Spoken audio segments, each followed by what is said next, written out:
Welcome to the video lecture series for diploma students.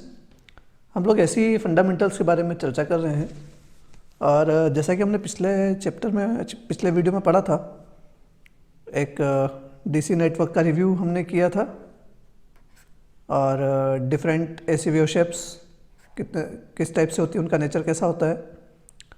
Sinusoidal AC wave forms के बारे में discuss किया, उसकी टर्मिनोलॉजी के बारे में बात की हमने, जैसे frequency, time period, phase difference, ये सब क्या होता है। और एसी सोर्स और एसी क्वांटिटीज़ को हमने थोड़ा सा इंट्रोडक्टरी लेवल पर पढ़ा था। अब इस लेक्चर में हम जो पढ़ने वाले हैं, जैसा कि हम सब जानते हैं कि ये हमारी एसी वेवफॉर्म है, वोल्टेज और करंट। ये हमारा साइनसॉइडल एसी वेवफॉर्म है और इसके लिए हमें इंस्टेंटेनियस वैल्यूज़, पीक वैल्यू जिसे हम मैक्सिमम या क्रेस्ट वैल्यू भी कहते हैं, एवरेज वैल्यू, आरएमएस वैल्यू, इनके बारे में डिस्कस करना है इस लेक्चर में। यानी इस लेक्चर के बाद हम इन क्वांटिटीज़ को डिफाइन करना, उनका मैथमेटिकल स्वरूप कैसा होता है उसको हम देख पाएंगे। लेकिन क्वेश्चन यहाँ पर यह रेज होता है कि जब हमने डीसी एनालिसिस किया था तब तो हमने ये सब क्वांटिटीज़ के बारे में स्टडी नहीं किया, लेकिन एसी एनालिसिस में हमें इन क्वांटिटीज़ की क्यों आवश्यकता पड़ रही है। तो फिर से देखते हैं डीसी को। डीसी में क्या हुआ, ये हमारा डीसी था, टाइम, वोल्टेज, और ये हमारी एक सपोज 5 वोल्ट का डीसी है। तो यहाँ पर हमने पहले भी देखा था कि at any instant of time इसकी वैल्यू हमेशा आपको 5 वोल्ट ही मिलने वाली है। तो या वॉट एवर जो भी डीसी सोर्स की वैल्यू होगी वो मिलेगी हमें। तो उस समय ना हमने फ्रीक्वेंसी के बारे में कोई स्टडी की, क्योंकि फ्रीक्वेंसी का वहाँ पर क्वेश्चन ही नहीं था, फ्रीक्वेंसी इज 0। फिर फेज के बारे में कोई बात नहीं हो रही थी, इसलिए वहाँ पर हमें इन अलग अलग क्वांटिटीज़ की आवश्यकता नहीं थी। वहाँ हमने सिंपली एक जो वोल्टेज होता है, वोल्टेज के एम्पलीट्यूड के बारे में बात की थी। लेकिन जब हम एसी की बात करते हैं तो यहाँ पर आपको फेज भी मिलेगा, जो हमने फेज के बारे में बात की थी, फ्रीक्वेंसी के बारे में बात होगी, एम्पलीट्यूड के बारे में बात होगी, मैक्सिमम वैल्यू के बारे में बात होगी। इसीलिए हमें यहाँ पर अलग अलग वैल्यूज़ या अलग अलग टर्मिनोलॉजी यूज़ करना पड़ेगी। तो सबसे पहले हम पढ़ते हैं इंस्टेंटेनियस वैल्यू के बारे में। इंस्टेंटेनियस वैल्यू क्या होती है? इंस्टेंटेनियस वैल्यू को हम क्षणिक मान भी कहते हैं हिंदी में, और क्षण का अर्थ तो हम जानते हैं, इंस्टेंट का जो मीनिंग है वो हम जानते हैं। तो एक क्षणिक मान क्या हो सकता है, इसकी डेफिनेशन क्या होगी? The value of alternating quantity at any instant of time, किसी भी प्रत्यावर्ती धारा या विभव का किसी क्षण पर मान। तो इसको ग्राफिकली देखें तो किसी भी स्टैंड पे यदि बात करें हम, जैसे इस स्टैंड पे बात की, इस स्टैंड पे क्या होगा, इसकी वैल्यू ये होगी, ठीक है। किसी और स्टैंड पे बात करें, इस स्टैंड पर ये होगी, इस स्टैंड पर वैल्यू ये होगी। फिर धीरे धीरे ये इस तरह से रेज होगी और फिर उसके बाद इट विल बी डिकेइंग। तो हम ये कह सकते हैं कि एक इंस्टेंटेनियस वैल्यू हर स्टैंड पर चेंज होती है। यानी instantaneous value is not constant, it is changing for a sine wave particularly. तो इसको हम कैसे डिनोट करेंगे? स्मॉल v और स्मॉल i, या फिर चूँकि टाइम के साथ ये वेरिएबल है, टाइम के साथ वेरी होती है, इसलिए हम इसको ब्रैकेट में टी लगा कर भी कई बुक्स रिप्रेजेंट करती है, लेकिन हम लोग इसको अभी स्मॉल वी और स्मॉल आई से रिप्रेजेंट करेंगे। तो इंस्टेंटेनियस वैल्यू क्या हो गई? इंस्टेंटेनियस वैल्यू किसी भी क्षण पर किसी प्रत्यावर्ती धारा का मान, जिसको हम इंस्टेंटेनियस वैल्यू कहेंगे, और ये हमेशा जो है वो चेंजिंग होती है। तो हमारा जो इक्वेशन है वोल्टेज का या इंस्टेंटेनियस वैल्यू का जो इक्वेशन है वो क्या है? ये है V T is equal to V M sine omega T. ये साइन का फंक्शन है, हम जानते ही हैं, इसलिए साइन ओमेगा टी। और ये किसके मल्टीप्लिकेशन में है? मैक्सिमम वैल्यू के। मैक्सिमम वैल्यू क्या होती है हम आगे देखते हैं। तो किसी भी इंस्टेंटेनियस वैल्यू का जो फंक्शन होगा दैट विल बी, यदि वोल्टेज है तो V M sine omega T, और यदि करंट है तो I M sine omega T. Clear है? इंस्टेंटेनियस वैल्यू के बाद एक और जो महत्वपूर्ण टर्म है that is peak value. It is also called maximum और क्रेस्ट वैल्यू, हिंदी में इसे हम अधिकतम मान भी कहते हैं। How it is defined? The maximum value of an alternating quantity attend in each cycle. किसी प्रत्यावर्ती धारा या विभव का अधिकतम मान, यानी यदि हम ये देखें किसी हाफ साइकिल में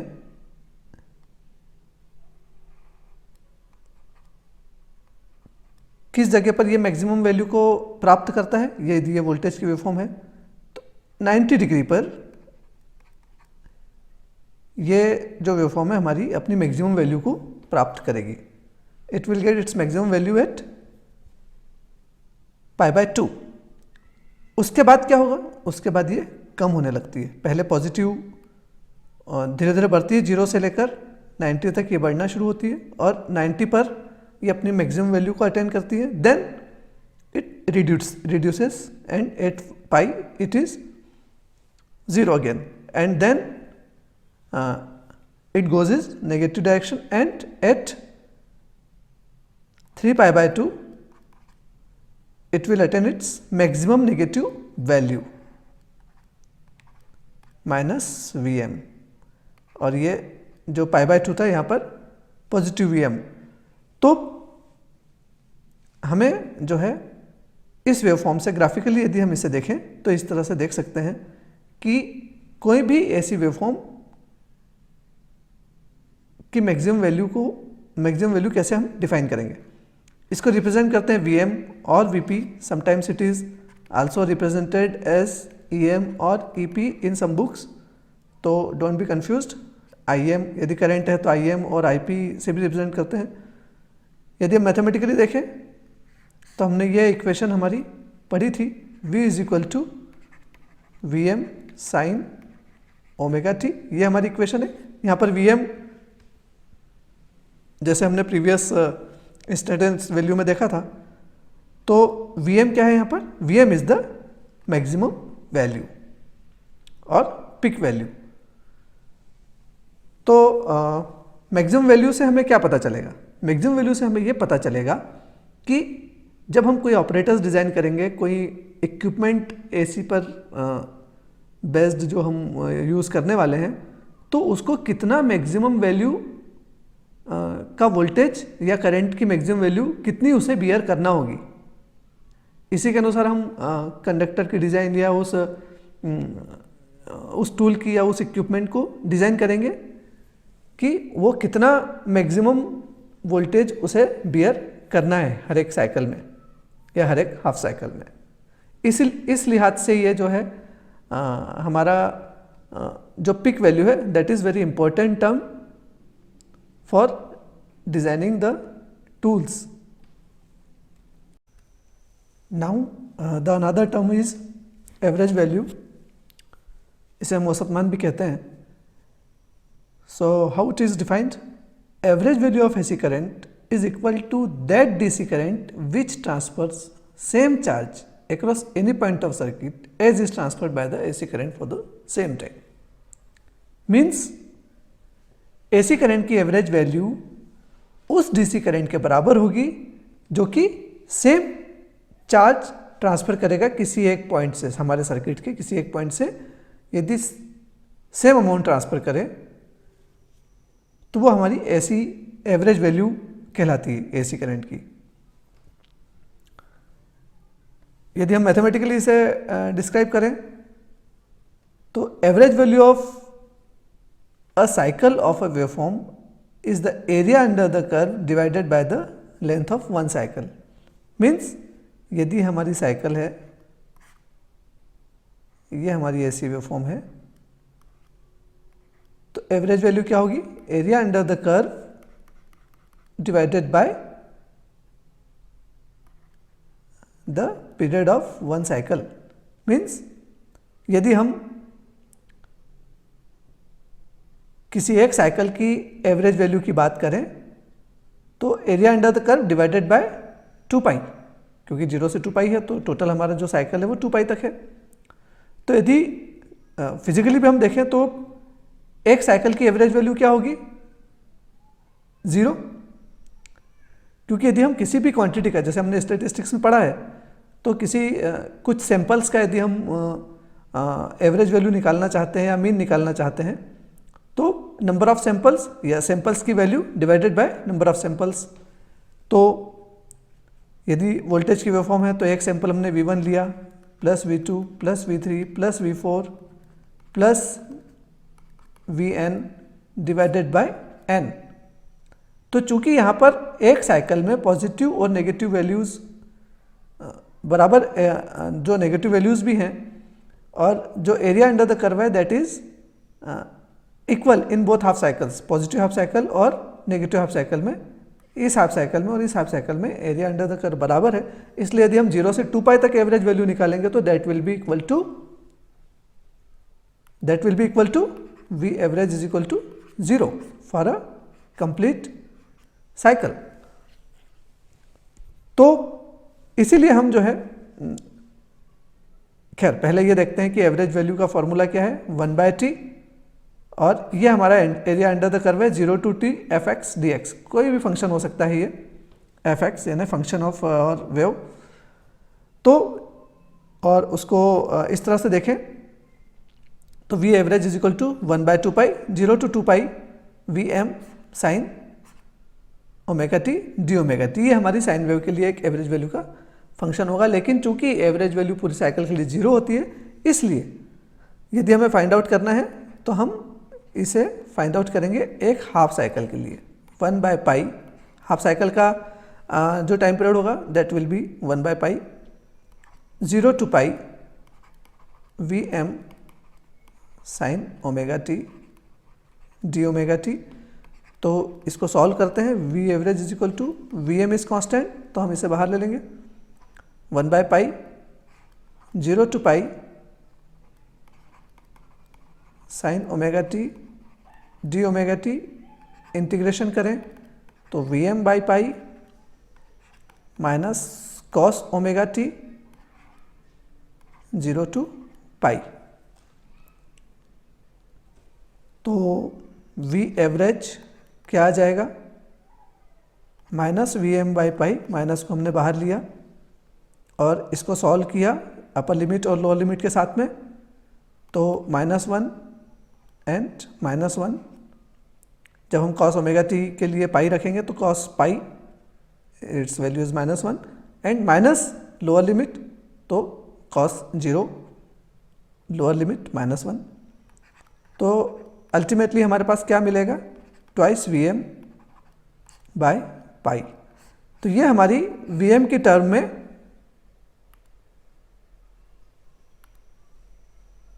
एवरेज वैल्यू का फॉर्मूला होगा, ट्वाइस Vm/पाई। यानी यदि हमें एक साइनसोइडल वेवफॉर्म की हाफ साइकिल की एवरेज वैल्यू निकालना है तो that will be equivalent to twice Vm/पाई। और यदि हम इसको मैथमेटिकली देखें तो कितना टाइम्स हो गया ये? Twice by pi is equal to 0.636, means V average is equal to 0.636 times of Vm। for a half cycle. The next most important term, in fact most useful term, is the RMS value. RMS means root mean square value. It is basically the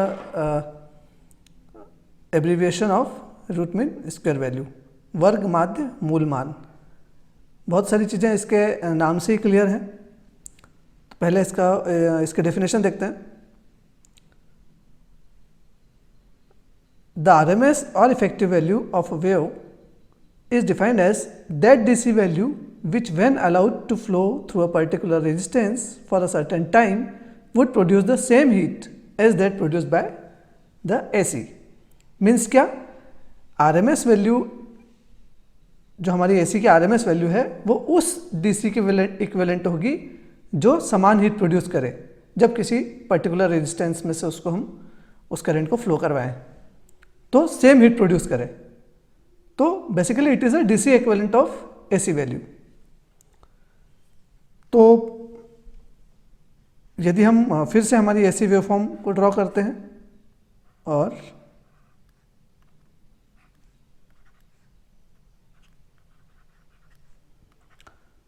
इस पूरी cycle में 0 to 2 पाई तक कैसे हम इसको define करेंगे.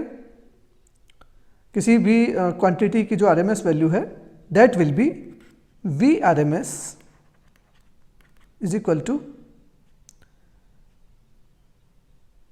1/T integration 0 to T fx dx का square dx and under root of whole expression. तो यहाँ पर जो भी हमारा फंक्शन है उसका स्क्वायर, जैसे हमारे नाम में ही वर्ग square of function and it is divided by the whole time period, क्योंकि हम पूरे टाइम पीरियड के लिए इसको डिराइव कर रहे हैं, और root of the whole expression. तो दैट वे हम ये कह सकते हैं कि this is the root mean square value. अब यदि हमारे साइन वेव के लिए निकाले तो VRMS is equal to root of 1/2 pi. हमारी साइकिल जो है वो कितनी है, 2 पाई तक के लिए है, 0 to 2 पाई. VM हमारा फंक्शन क्या है, फिर से याद करें हम, VM sin ओमेगा टी का स्क्वायर d ओमेगा टी. इसको जब हम सॉल्व करेंगे तो VRMS इज इक्वल टू, जब इसको हम सॉल्व करते हैं तो VM बाहर आ गया स्क्वायर से, तो because it was VM square in that, and root 2 pi 0 to 2 pi sine square omega t है ये. तो साइन स्क्वायर ओमेगा टी को हम क्या लिख सकते हैं, 1 minus cos 2 omega t divided by 2 d omega t and whole root under root of the whole expression. तो जब हम इसको सिंप्लीफाई करेंगे हम, तो VM by root 2 pi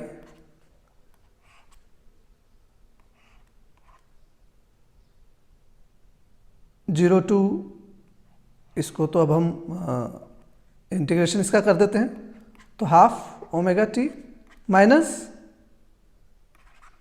sign 2 omega t divided by 4, ये होगा and root of whole, then it will be VM by, यदि हम यहाँ से रूट 2 बाहर लेके आते हैं तो it will be twice root pi integration में जब हम ये ओमेगा टी को अपर लिमिट रखेंगे तो 2 pi minus sine 2 pi means 0 minus 0 minus ये lower limit, put lower limit in place of omega t, so we will get and 0। क्या किया हमने यहाँ पर, पहले 2 पाई, यहाँ पर 2 पाई रखा, 2 पाई में माइनस साइन 4 पाई हो गया, we put 2 pi in place of omega t, then sin 4 pi, that will be 0, so you get 0, then minus upper limit, lower limit, so you get 0 minus, that will be plus, but again it will be 0, sin 0 is 0, so what we get, that is whole root. So after all, at the last we will get Vm by root 2. That is one of the most important expression that we always use in our expressions. तो आपको क्या याद रखना है, Vrms for a sine wave, Vrms is equal to Vm by root 2. ये हमारा एक expression है जो आपको काफ़ी यूज़फुल होगा। और एक बात छोटी सी जो हम यहाँ पर देख लें, वो ये है कि जब कहीं स्पेसिफाई नहीं है, यदि यहाँ पर v लिखा है किसी ऐसी क्वांटिटी के लिए, यदि v लिखा है या i लिखा है, तो by default we have to consider it as RMS value unless otherwise it is specified. जैसे पिक वैल्यू है तो वहाँ VP या VM लिखा होगा, एवरेज वैल्यू है तो V एवरेज या VDC इस टाइप से लिख सकते हैं। जब स्टैंडर्ड वैल्यू की बात करते हैं तो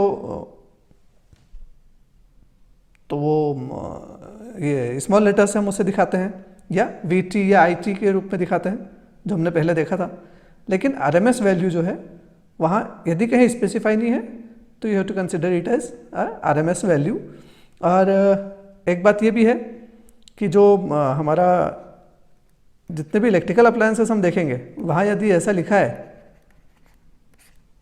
220 वोल्ट 50 हर्ट्ज, जितने भी अप्लायंसेस देखेंगे आप, कोई LED लेके आएंगे या TV वगैरह, ये वो जो भी आप अपने इलेक्ट्रिकल अप्लायंसेस हैं वहाँ आप देख लें तो वहाँ आपको पता चलेगा कि इस टाइप से लिखा हुआ है 220 वोल्ट या 220 प्लस माइनस 10 वोल्ट या 20 वोल्ट, जो भी उसकी लिमिट है, अपर लोअर लिमिट।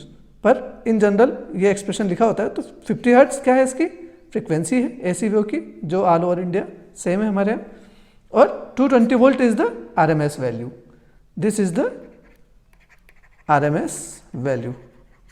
तो हम नॉर्मली जब भी हमारी इलेक्ट्रिकल AC वेवफॉर्म को, AC क्वांटिटी को रिप्रेजेंट करते हैं तो वो RMS के रूप में ही करते हैं। इसके बाद एक टर्म और आती है, that is form factor. Form factor is basically the ratio of RMS value to the average value. ये RMS वैल्यू और एवरेज वैल्यू का रेशियो है। तो हमारी साइन वेव के लिए हमने जो देखा था कि RMS वैल्यू क्या होती है in terms of Vm, it is Vm by root 2 and average value twice Vm by pi।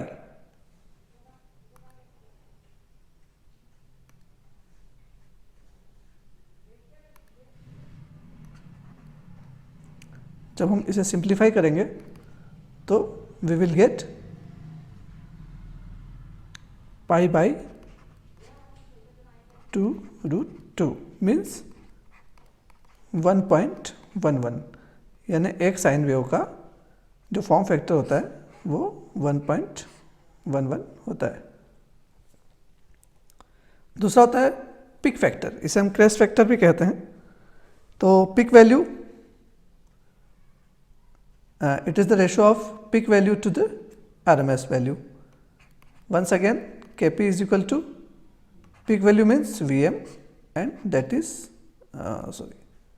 Vm by root 2. So Kp is equal to root 2 और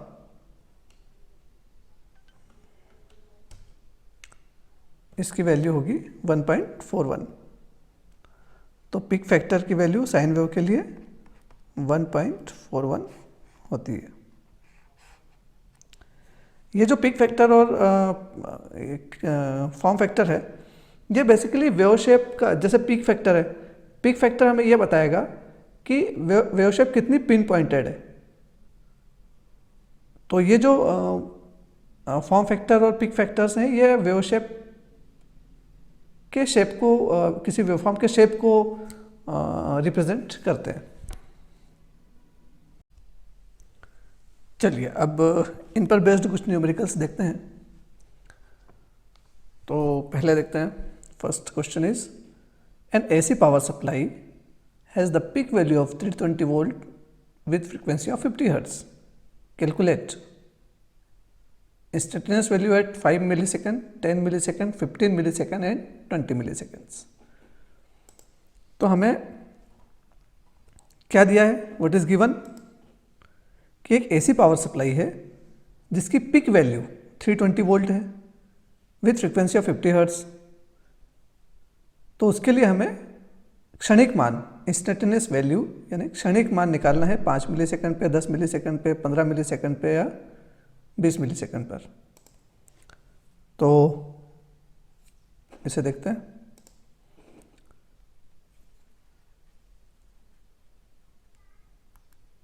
पहले तो given Vm 320 volt and frequency is 50 hertz, ये हमें दी हुई है।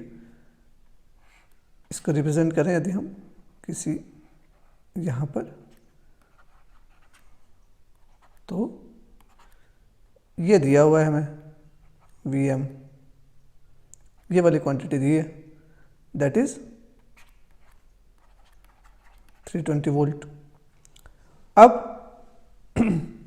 क्या है हमारा इंस्टेंटेनियस वैल्यू की इक्वेशन क्या है, V is equal to Vm sine omega t, is it, ये इंस्टेंटेनियस वैल्यू है। तो V is equal to Vm sine omega means 2 pi f t. Omega की वैल्यू ध्यान रखें आप, that is 2 pi F.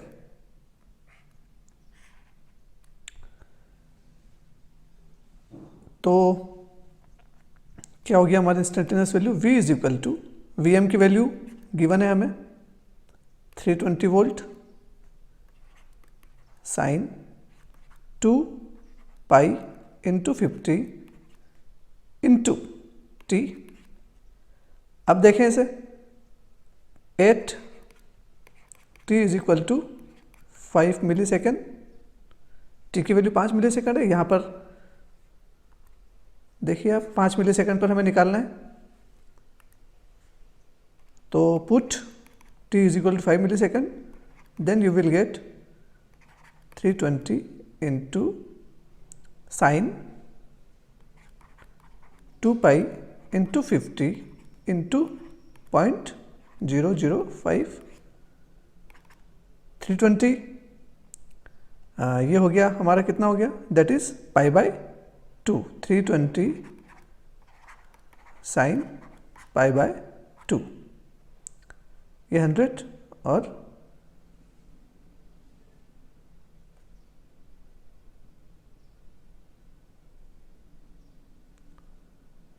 Sign pi by 2 कितना हो गया,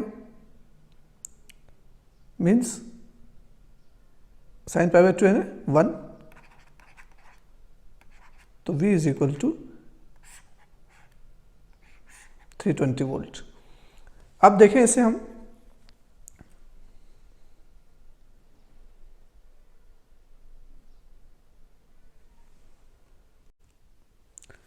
लेकिन देखिए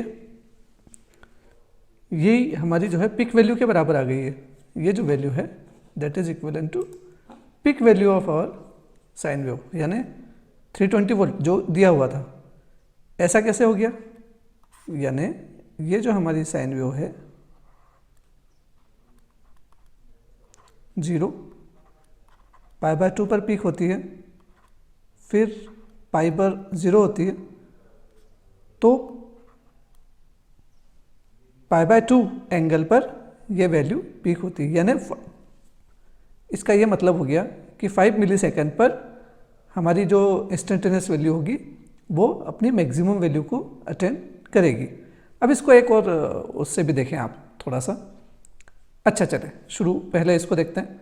10 मिलीसेकंड पर फिर से कैलकुलेट करें।